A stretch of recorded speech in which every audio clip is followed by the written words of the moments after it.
Mislim da sam pogriješio. Počeo sam gledati TikTokove djevojke iz zabave, a onda sam vidio nešto što nikada neću moći zaboraviti. Prijenos uživo, pretvorio se u mjesto zločina. Valentina Marquez, 20 godina. Meksička država Coahuila na sjeveru. Poznata po svojim TikTok videima, uvijek nasmijana, uvijek uživo. Ali jedne srpanjske noći jednog godine, sve se promijenilo. Stotine su gledale kako njezin telefon prenosi uživo. Odjednom, sjena u pozadini.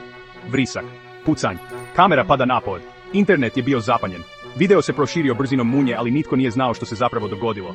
Je li to bio ljubomorni bivši? Jesu li to bili karteli? Ili je li Valentina znala nešto što nije smjela znati? Glasine su eksplodirale, lokalne bande, tajne veze, prijetnje. Ali jedna činjenica stoji, netko je upucao Valentinu Marquez pred kamerom, pred cijelim svijetom, a ubojica je nestao. U našem cijelom videu istražujemo svaki trag. Tko su osumnjičeni? Što je Valentina znala?